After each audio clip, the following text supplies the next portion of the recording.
Heirloom Heist, How My In-Laws' Crime Turned My Family Against Me. You know those family gatherings where someone inevitably says something cringeworthy after a few too many glasses of wine? Yeah, my last Thanksgiving dinner takes that concept and amplifies it by a factor of 1,000,000. I mean, we've all been there. The aunt who accidentally reveals a deep, dark family secret, or the cousin who launches into an epic rendition of that one hit song from the 80s. But let's just say my family has mastered the art of creating awkward, cringeworthy moments. I still recall the year we all gathered at my grandparents' house for Thanksgiving. My Aunt Mildred had a few too many glasses of Coppola's Pinot Grigio, which seemed to embolden her to share some rather incriminating stories from her past. Little did I know, this would be the moment that would set off a chain of events culminating in a true family drama explosion. So, my Aunt Mildred, who we lovingly refer to as the family oracle, gets up to fetch another glass from the kitchen. As she's walking back to the living room, she loses her balance and faceplants into the Turkey Day dessert table. Yes, you read that right. A Turkey Day dessert table filled with delicate pies, cakes, and cranberry sauce-infused masterpieces. I was shocked, so was my mom, and my uncle alongside me. By some miracle, Aunt Mildred escaped with a few gravy stains and a new accent, mild southern twang, while only a few pies got a taste of her charm. My Uncle Melvin, who for those who know him is quite the affable guy, seemed slightly perplexed about his mom's latest slip. This somehow turns into a heated argument about a rumor of who stole his prized vintage Rolex watch back in 2013. My parents' '53 Pontiac sedan is finally done. That takes us back a bit of time frame. By this time, they found their vintage watches lost. Little was he aware, I later found out, that the prime suspect could actually have included his trusty housekeeper who still was working for the family 3 years later, and that whole household went dark and hushed talk occurred. As you can see, things quickly devolve when a question of family loyalty comes up, with various family members accusing one another of shenanigans, no pun intended. Trust issues ran, no doubt, amongst uncles, Melvin, a bit sharp-tongued, with the watchman, and all my cousin Alex's gossip-mongering years had made its point also once more or less. These rumors seemed to spring to life, yet, unfortunately enough, the Golden Family Bible wasn't present that year, which, and probably, perhaps saved Grandma Nancy from taking us out through it completely. Somehow, my grandma managed to bring the chaos to an end with a stern, rather indignant look that only she could muster up. As the conversation dies down, it becomes clear that everyone is fighting, but for about all the wrong reasons. My mom, meanwhile, frantically panics for half an hour, worrying about how Uncle Terry is going to explain it all to Aunt Jane, their sister's mom. Do we ever tell them about what they mentioned this Thanksgiving, not the other occasions people talk? Honestly? Who knows? After what seemed an eternity, the main party finally broke after they'd concluded the Golden Turkey of Honor Award of Gratitude. In our eccentric way, we called it off. With the aid of grandmother, where somehow justice gets up from here or there or quite elsewhere, only knowing Granny had created another moment, but in her heart. As the evening drew to a close, my grandmother's gentle command prevailed. All befits all manner of dispositions having it end were all right. We put an end to this vast amount of verbal turmoil. Growing up, my family gatherings were always a hotbed of drama, and one person who always lit the fuse was my sister-in-law, Emily. She was the type of person who would barge into a room, with her blonde hair perfectly styled and her lip gloss gleaming, and instantly command everyone's attention. It wasn't that she was unkind or mean-spirited, she was just larger than life. She was the center of attention, and we all knew it. One family dinner that I'll never forget was the night my grandmother Agnes proudly declared that she would be giving Emily her prized possession, a pair of exquisite vintage Art Deco earrings, as a wedding gift. My grandmother had received the earrings as a gift from her own grandmother, and they held a special place in her heart. But Emily, not one to look a gift horse in the mouth, suddenly had an epiphany that the earrings would be the perfect solution to fund their dream wedding reception. Apparently, the reception venue had a minimum spend requirement, and Emily was convinced that the earrings could be sold or pawned to cover the cost. I mean, who needs a wedding reception with live music and catering when you can have a pair of antique earrings, right? My family and I exchanged disbelieving glances as Emily began to regale us with her sales pitch, enthusiastically highlighting the earrings' rich history and supposed emotional value to the cause. Yeah, you heard that right. My grandmother's heirloom earrings had become the ultimate cash cow to fund her wedding extravaganza. As the night wore on, it became clear that Emily had assigned herself the task of haggling with family members over the price of the earrings. My mother attempted to intervene, implying that perhaps there might be other ways to raise funds for the reception, but Emily was adamant that her strategy was the best way forward. My cousin Mike, a keen musician, jokingly offered to write a wedding song in exchange for the earrings, but Emily politely declined, explaining that the earrings' resale value far exceeded any sentimental value we might have assigned to them. As the conversation became increasingly absurd, I couldn't help but notice that Emily's fiancé, David, looked on in utter bewilderment. I suppose that's what happens when you marry into a family with a penchant for the dramatic and the over-the-top. My grandmother, sensing the mood was turning a dark shade of awkward, quickly changed the subject, remarking that it would be great to have some family photos taken around the house before the evening drew to a close. With that, the carefully planned ploys and harebrained schemes were relegated to the sidelines, replaced with the sight of my grandparents smiling warmly and my sister-in-law Emily adjusting her heels, awaiting her cue to steal the spotlight once again. It was clear that this family dinner would be one for the ages, an unforgettable tale of family dynamics, marriage, and the power of a few cherished heirloom earrings to ignite a dramatic conflict that would leave everyone involved either cringing or cracking up in laughter. I still can't believe David's outrageous defense of his wife, Emily. I mean, come on, who tries to pawn off a priceless family heirloom as a gift? Only my brother, the self-proclaimed family protector, who always seems to have a million reasons to rescue whoever he's married to at the moment.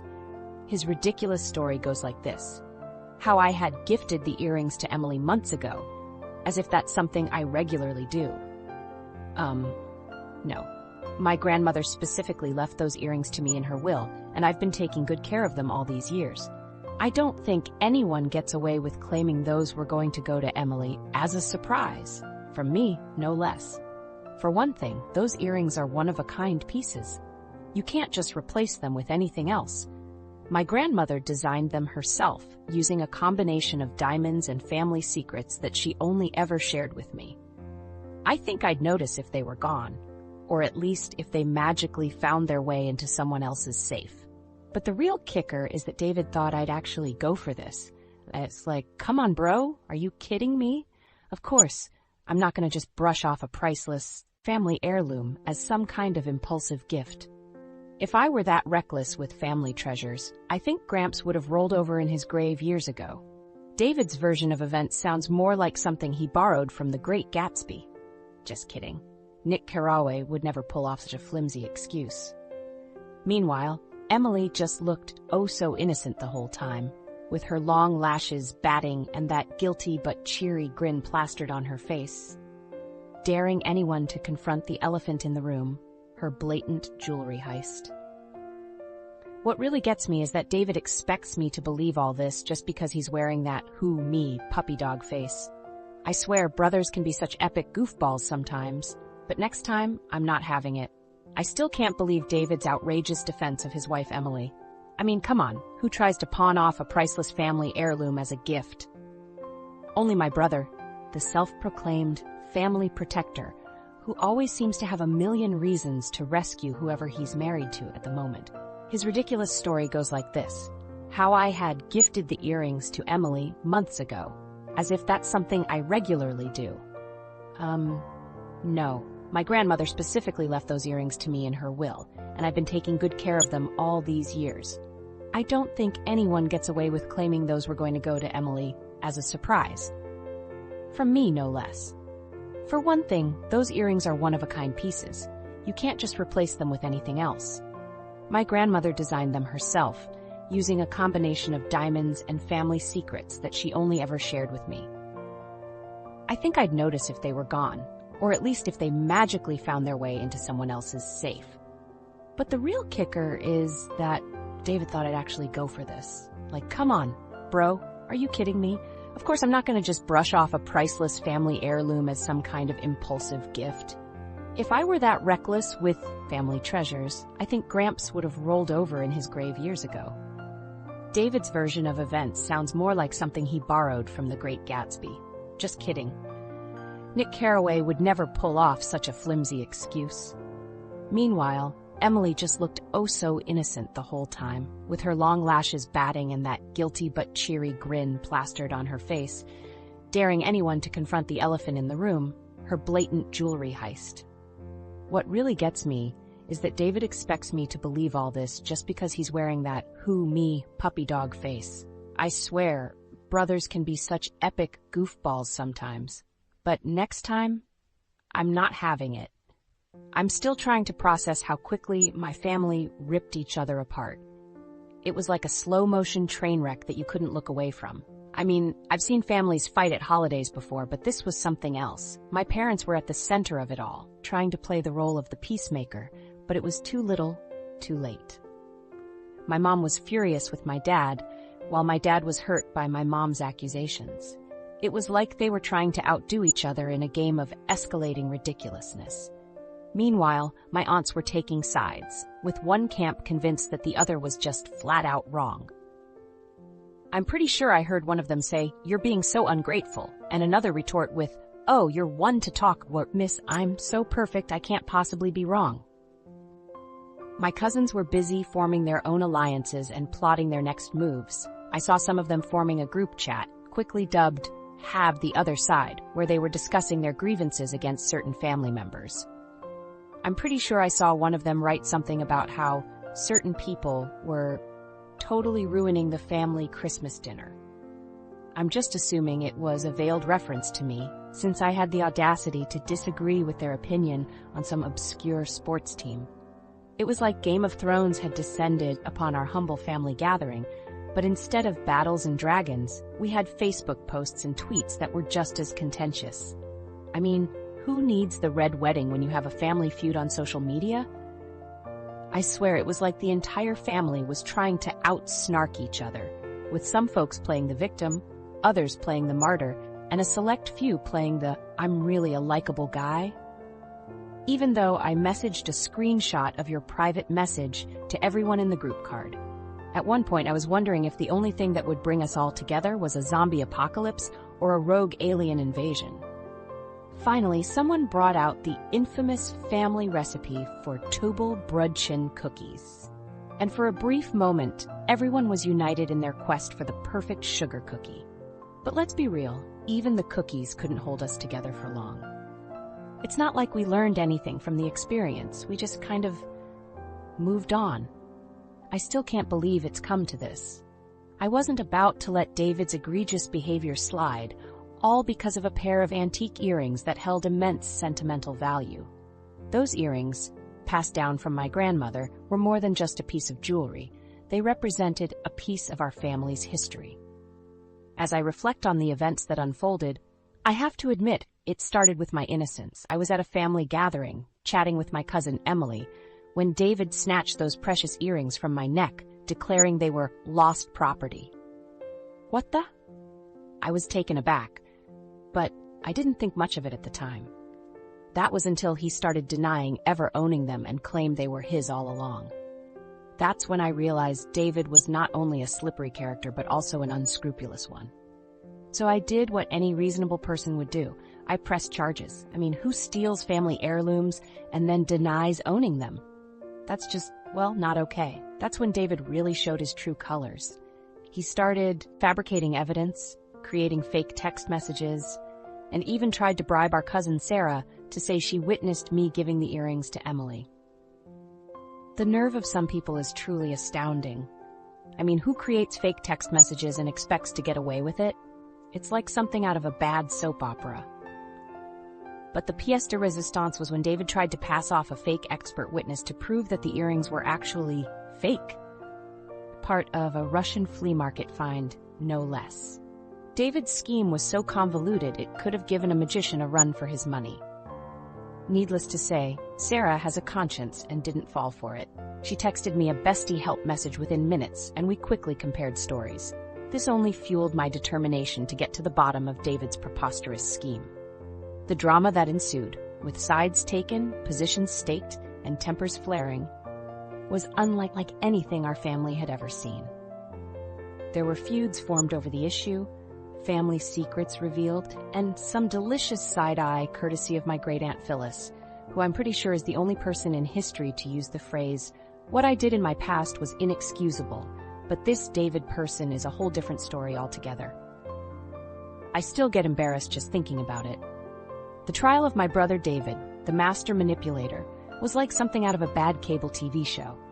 I mean, where do you even find a dad who thinks he can get away with faking text messages to escape responsibility for his messes? Not in my family, that's for sure. As the jury files into the room, I can feel the tension building. My brother, smirking away, thinks he's got this one in the bag. But little does he know, the digital forensic expert, Mrs. Thompson, is about to blow his whole case wide open. She's got a gift for the dramatic, this one. Mrs. Thompson takes the stand, and I swear she's enjoying every minute of it. She starts clicking away on the laptop, and suddenly, it's like a scene from a movie.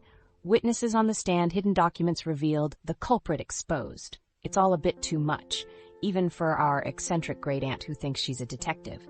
The crowd gasps in unison as Mrs. Thompson proves beyond a reasonable doubt that David had indeed doctored the text messages. The evidence is irrefutable. Email headers, timestamp discrepancies, the whole works. David, however, is as calm as can be. I guess he was banking on his victims having a short attention span, or better yet, a family history of memory loss.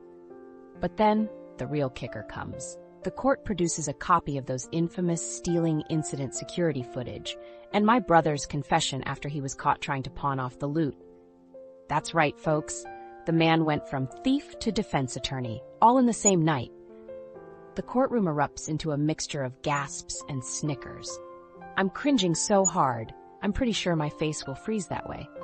As I peek over at David, I notice his usually quick wit deserted him, and his face has turned the same shade of red as those ill-fated earrings. Priceless. I'll never forget the day I found out my brother was in a world of trouble. I mean, it's not every day you see someone's career and freedom hanging in the balance. Alas, my dear brother, Danny, had made some questionable decisions. Let's just say he's a bit of a creative problem solver. It all started when our family friend's purse went missing during a dinner party. At first, everyone thought it was just a silly mistake. That was until Emily, my brother's business partner in crime, got busted for stealing said purse. I use quotes because, spoiler alert, my brother was the mastermind behind the operation. Long story short, we all know that Thatch evidence doesn't fare well in the justice system. The rumors started circulating that my brother, being the polite fellow he is, had helped the witness get a new job on the other side of the country. Who wouldn't want to relocate for a fresh start, right? Needless to say, tampering with evidence and witness tampering are not at the top of most courts' approved by society lists. Who knew? Anyway, my brother's latest string of questionable decisions earned him a very, very unwanted spot in the local county jail. The rumor is the toilet in his cell jammed on the first day. Karma's a real thing, folks. While I'm not proud of my brother's actions, I do have to admit that the dramatic flair of it all is quite entertaining. Maybe we'll get a hot new TV show out of this. There's definitely a wealth of material to draw from. Love meant to happen, twisted family dynamics, injustice met with revenge. Someone please, give this drama a scriptwriting agent. It's a money-making sensation waiting to happen. While we're all still licking our wounds, it's time to take this drama to the next level. Who needs an expensive theater production when you have family to entertain? We've got what it takes to create an episode series that'll leave everyone shaking their heads, but rooting for the good guys at the same time. What's your take? Will you tune in for the drama that unfolds? But wait, there's more. During all this drama, we discovered that David had been managing a secret trust fund that Grandma had set up for both of us. I mean, we all knew she was a manipulative force to be reckoned with. But even I didn't think she'd come up with something as sneaky as a secret trust fund. Apparently, Grandma had set it up years ago, just in case we both ended up needing some extra cash. Sounds nice, right? But here's the thing. David had been acting like the trust fund didn't even exist, claiming he'd never heard of it when I confronted him about it. When we finally managed to dig up the documents, it became clear that he'd been lying to our faces all along. Guess who'd been dipping into my share? That's right. David was using my share to fund his lavish lifestyle and cover up his own financial problems. The judge was not amused, let me tell you. When he found out about the whole trust fund fiasco, he was furious. Long story short, I ended up getting the full value of the valuable diamond earrings that Grandma had given me as a gift. Yes, those earrings again. Plus my portion of the trust fund that David had been managing. Talk about a huge payday. The best part? David was forced to return the vintage car he'd bought with my share of the trust fund. At least he got to keep the car, a pricey Porsche. Oh, and the look on his face when he had to hand over the keys was just priceless. Looking back, it's actually kind of funny how things played out. I mean, I guess you could say it was a big financial scare, but in the end, it all worked out in my favor. And let's be real, who doesn't love a good drama-filled inheritance story? The drama didn't stop there, of course. As it turns out, Grandma had left a whole lot more surprises in her will for us. I won't give too much away, but let's just say our family gathering will never be the same again. Getting justice didn't feel as good as I thought it would. I mean, you'd think that the weight of guilt finally lifted off our family's shoulders, and we'd all be one big happy family again. But nope, not quite. The reality TV show that was my family's life played on for a few more months after the trial. My mom, bless her heart, was convinced that my sister was lying throughout the entire ordeal. Mind you, my sister wasn't even testifying against our mom, but still, Mom was 100% sure she was guilty. The tension at family gatherings quickly escalated into full-blown arguments that no one wanted to participate in. My aunt even showed up to one gathering with a guilty or not guilty t-shirt, which, to be fair, was pretty hilarious.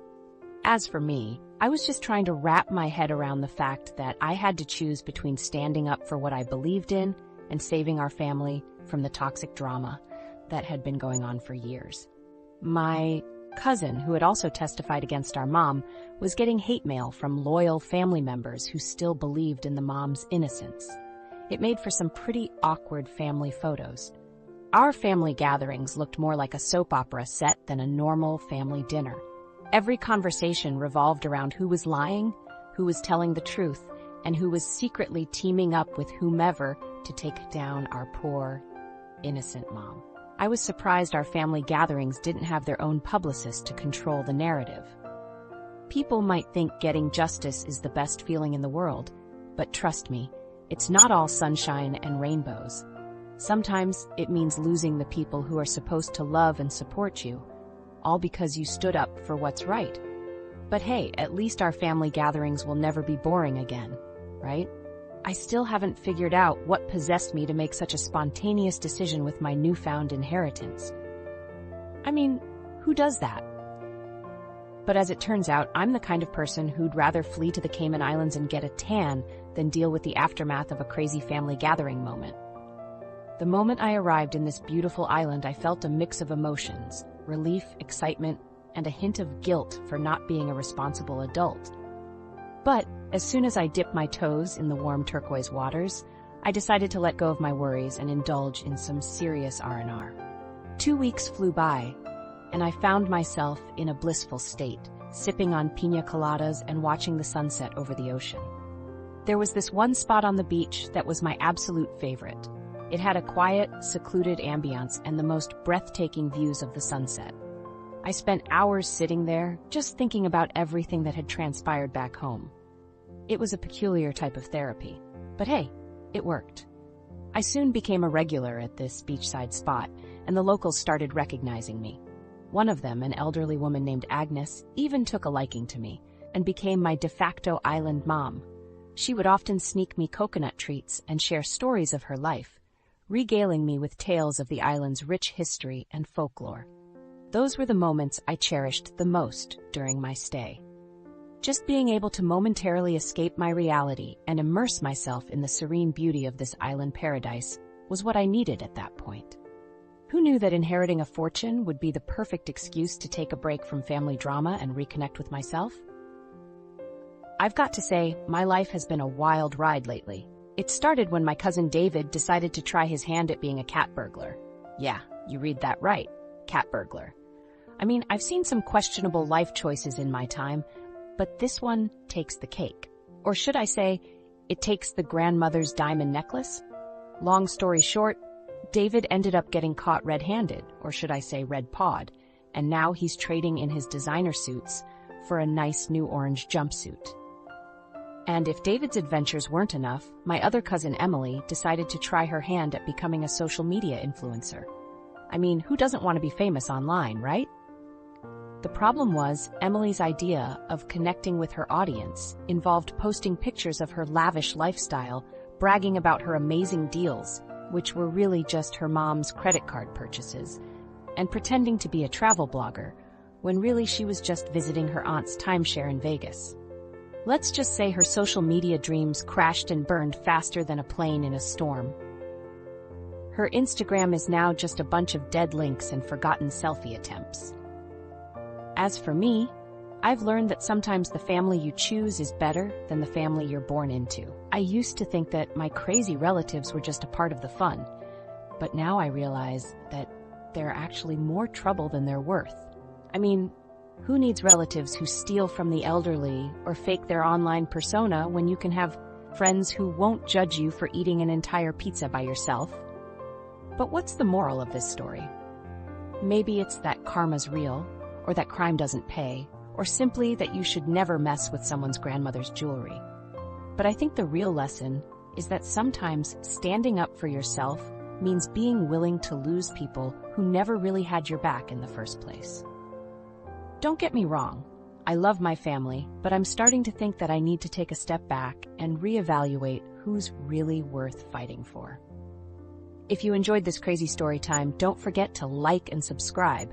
And hey, drop a comment below telling me about your most dramatic family gathering, though I bet it can't top this one. Until next time, keep your family heirlooms locked up tight and maybe skip the wine at your next family dinner.